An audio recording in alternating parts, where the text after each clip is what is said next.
All right. In this video, I want to talk about Daniel and the Abomination of Desolation. And believe it or not, this is not actually Photoshopped. This is actually what's really going on spiritually with the Pope and the Catholics and all those that he's actually leading astray with his false doctrine and stuff. So, crazy, right? But anyway, let's get into this here. In Daniel chapter 9, we read about 70 weeks being determined upon Daniel's people, being Israel and the Jews, and upon his holy city, which is Jerusalem, which is in the nation of Israel. The church doesn't exist in this time and doesn't exist for this 70 weeks on earth in the sense that we see it today as the Christian church, right? It's not here, right? But it is between the 69th and 70th week. Something I do got to bring up as I'm explaining this. So when we come down here, excuse me, we read at verse 26 that it says, after 62 weeks shall the Messiah be cut off, but not for himself.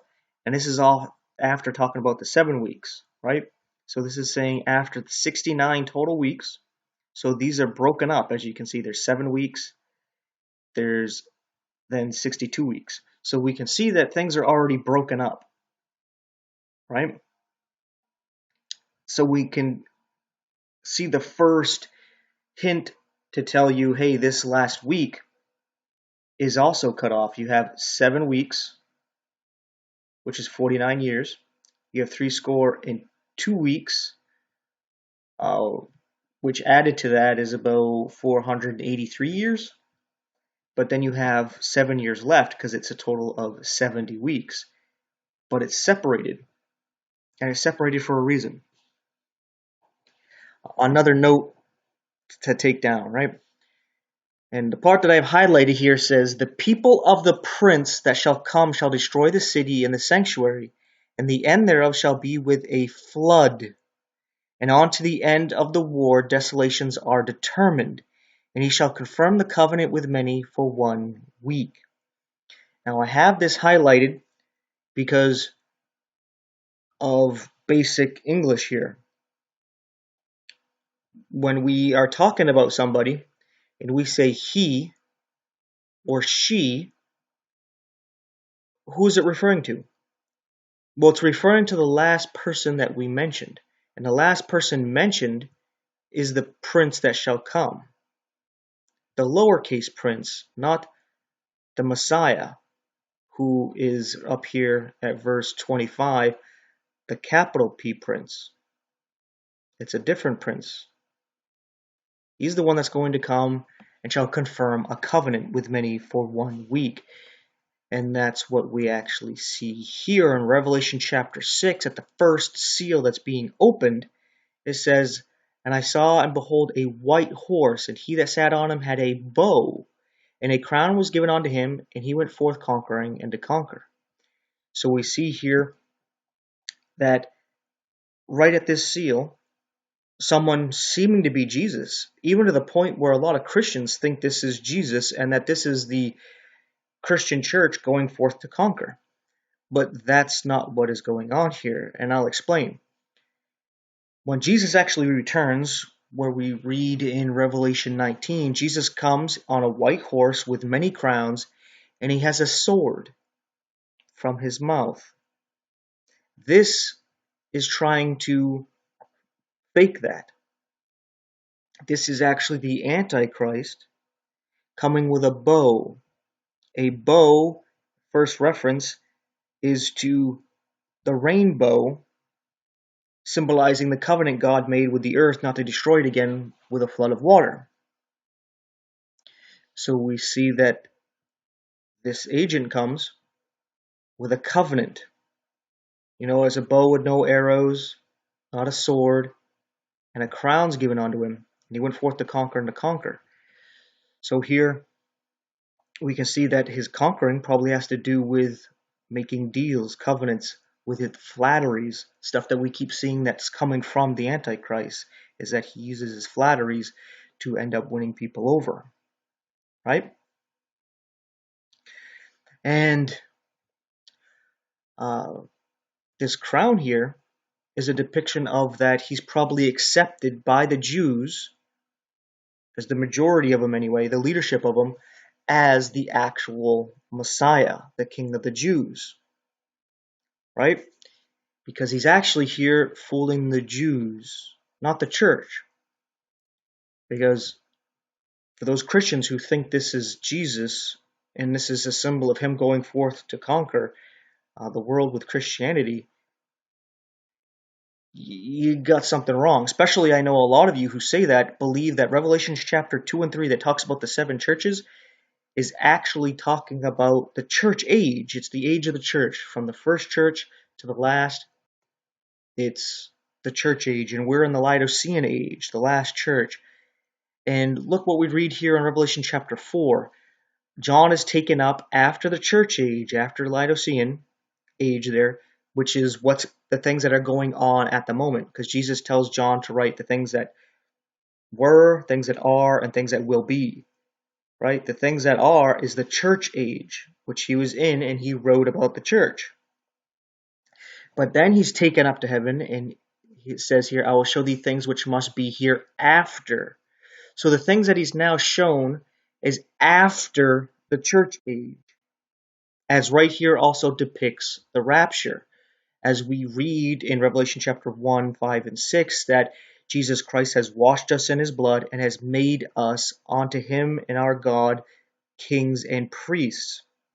These same people are here brought up to heaven as we read these 24 elders in chapter 5 bow down and worship God and praise him for redeeming them from the earth in his blood from all the nations and tongues of the earth, and have made them kings and priests on the God.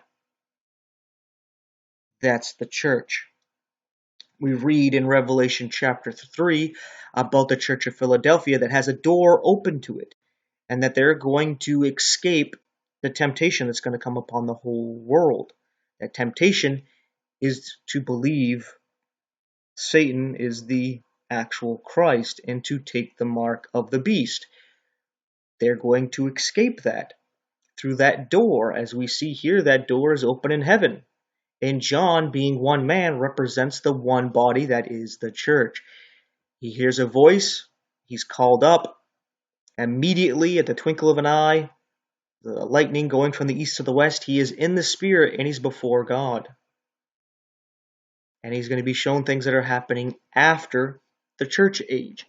So what we read here in Revelation chapter 6 at the first seal is actually continuing Daniel's 70 weeks, that last week that was cut off.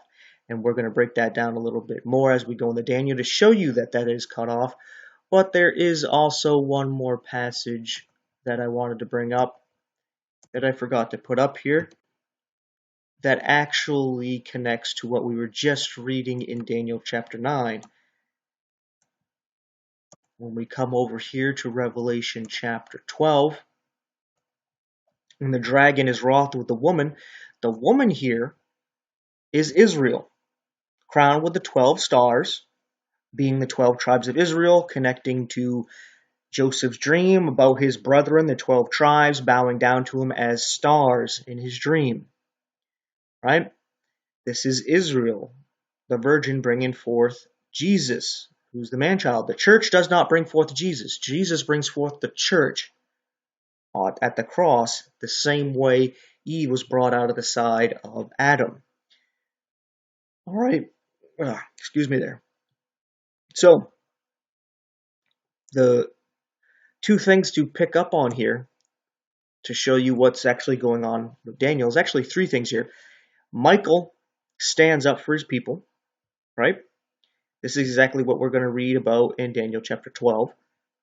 And it's for a time, times, and a half a time, exactly what we read in Daniel chapter 12. And we see here that right here, the serpent cast out of his mouth water as a flood after the woman, that he may cause her to be carried away of the flood. Right? Well, that's exactly what we read right here. The prince shall come, shall destroy the city and the sanctuary, and the end thereof shall be with a flood. Right? Onto the end of the war, desolations are determined. Right? So we can see that connection. And as we come over here, at that time shall Michael stand up, that great prince, for the children of thy people, which is Israel. But then he tells them that this is for the time of the end, that it's for a time, times and a half a time here at verse 7. Not going to highlight it because I wanted to focus on this down here. And as we can read that at this time, the dead are ended up going to be rising, some to everlasting life, some to everlasting shame. So we can see that this has to do with the end of the world. As it even says here at verse 4, even to the time of the end. This is not something that's preterist, that has happened in the past. This is something that's yet to happen, which reminds me of another passage that I forgot to bring up here to show that this is something that's actually in the future. Some people like to say that this has to do with like Antiochus Epiphanes and some other stuff like that, but that's impossible because Jesus, who is after Antiochus Epiphanes happened, says this in Matthew chapter 24, speaking about what's to come in the future. He says here, verse 15, when ye shall see the abomination of desolation spoken of by Daniel the prophet stand in the holy place, whoso readeth, let him understand. So right here, didn't mean to highlight all that, we see that the abomination of desolation, which Daniel is speaking about, starting here, and then also right here, and over here, is something in the future. Because some people take this to say, oh, this is when Antiochus Epiphanes went into the temple claiming to be God and worshipped a pig and just desecrated the temple, right? No, because Jesus said it's in the future. So Antiochus Epiphanes would be a type, an example, but not the actual fulfillment of this. In Daniel chapter 11 at verse 31, it says, and the arm shall stand on his part, and they shall pollute the sanctuary of strength, and shall take away the daily sacrifice. And they shall place the abomination that maketh desolate, and shall, sorry about that. And such as do wickedly against the covenant shall he corrupt by flatteries. But the people that do know their God shall be strong and do exploits. So here is the reference to corrupting with flatteries, where he's going to conquer and do all these covenants, because he's basically reforming the unholy Roman Empire, and he's trying to bring peace to make it look like he is bringing in the millennial reign. But he obviously isn't, as it is not a peaceful time, right? Things going on around show that this guy is not really who he says he is, even though he's probably doing miracles, as the stuff we read in Revelation. But we see that these people come from the ships of Chittim, which has to do with Italy and Europe, which people would connect with the Roman Empire. And as it says here, he has intelligence with them who forsake the holy covenant. So it's these people, as the Jews today say scriptures like Isaiah 53 are forbidden, and that the book of Daniel itself is cursed. So that these rabbis are telling the Jewish people not to read these scriptures, which is obviously going against the covenant here, and they're forsaking it, and they're rejecting the true Messiah Jesus, which these scriptures actually point to, so that they would accept this false Messiah here.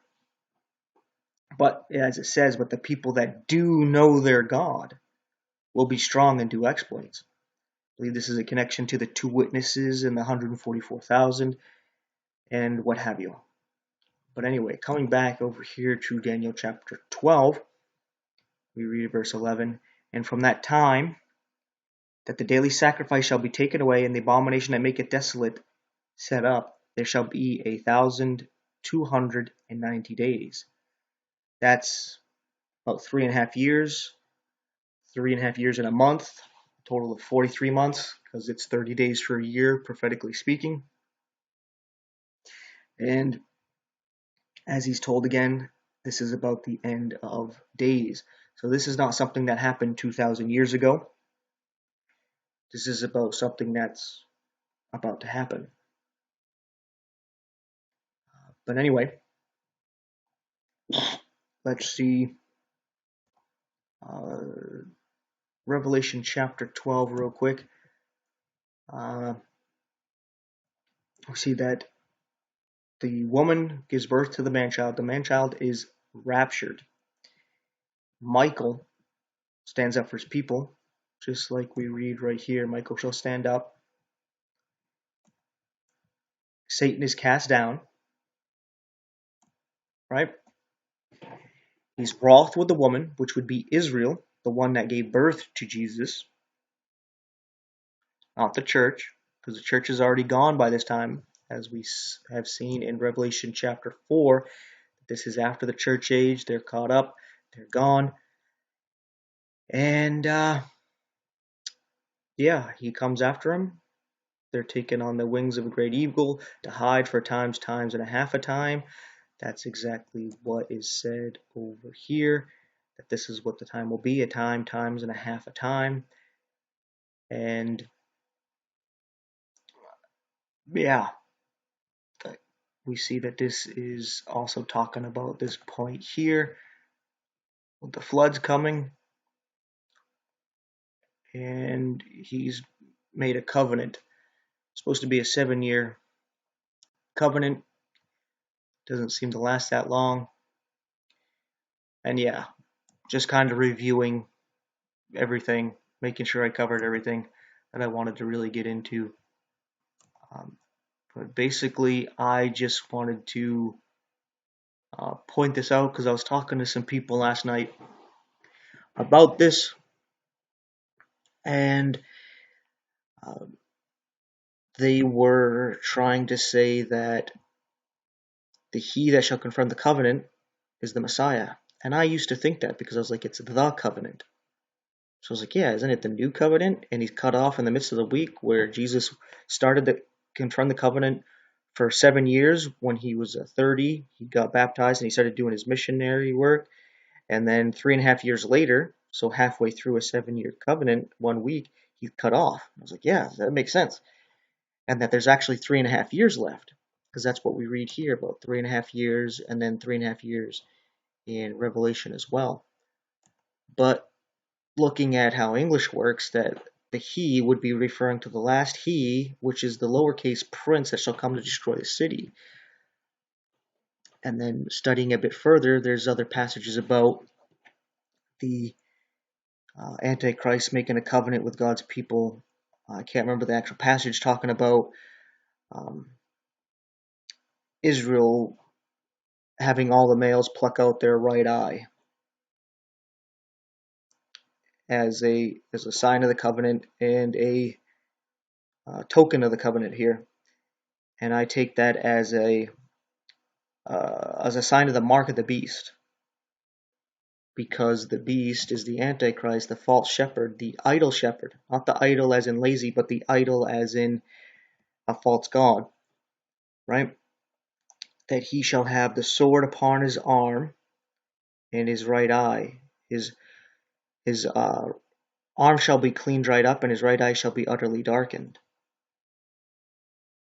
So this covenant with God's people about plucking out their right eye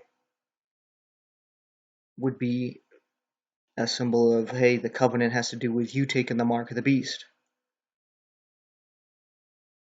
Right?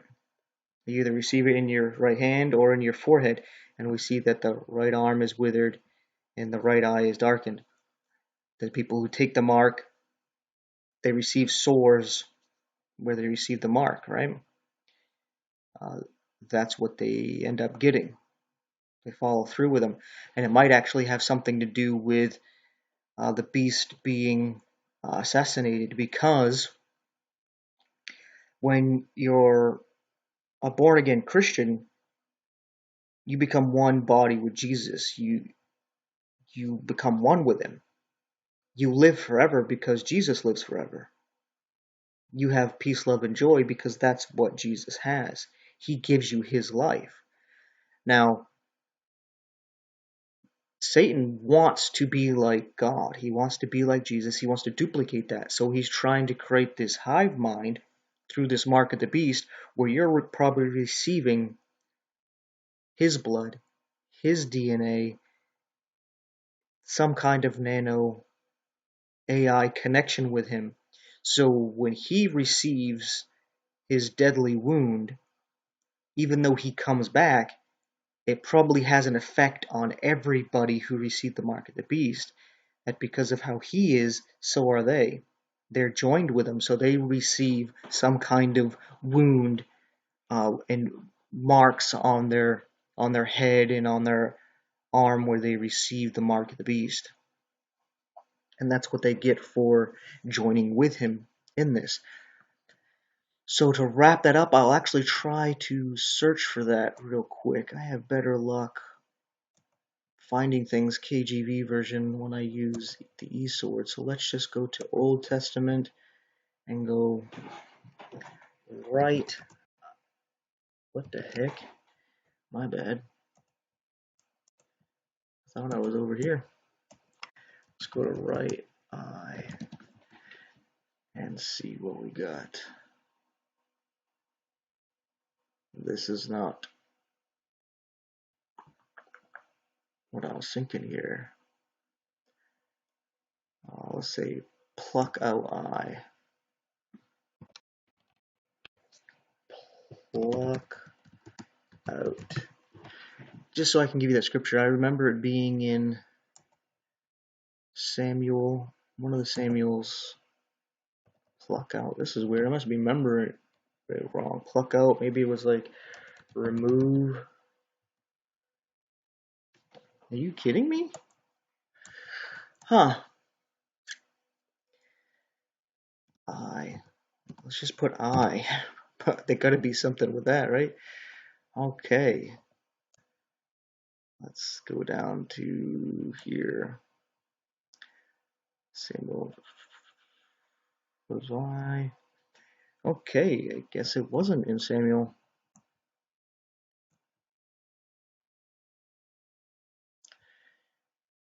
That's unfortunate. Let me say here, prove 7 days. Huh. That is strange.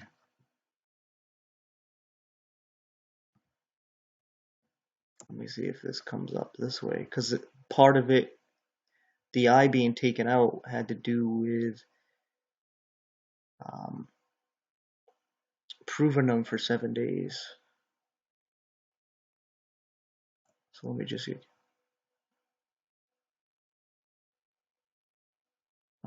It might actually be right here. 1 Samuel 11. Oh, yeah, see right here. I don't know why this didn't show up.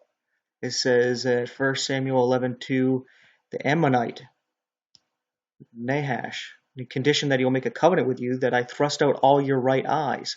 Ah, because I put right eye and not eyes.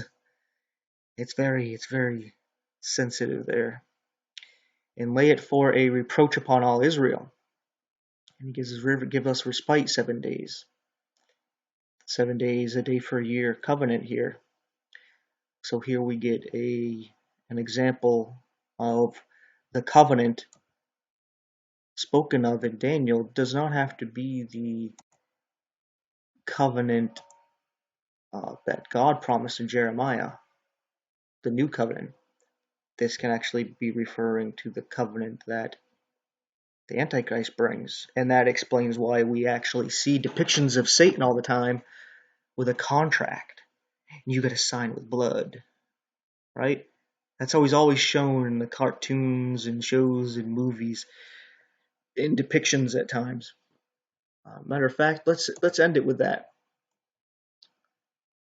That's not quite it, but let's go over here and let's actually go to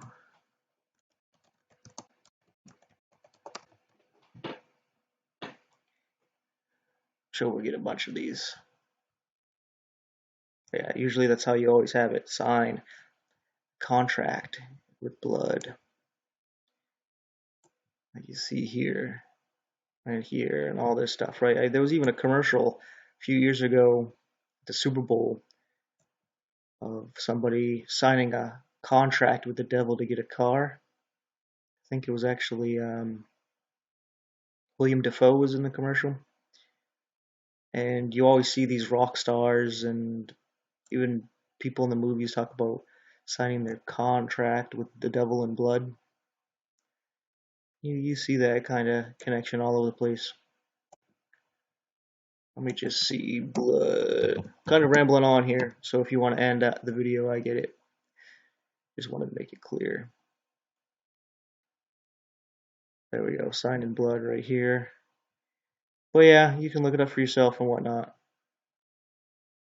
But anyway, that is that. Thanks for watching and take care.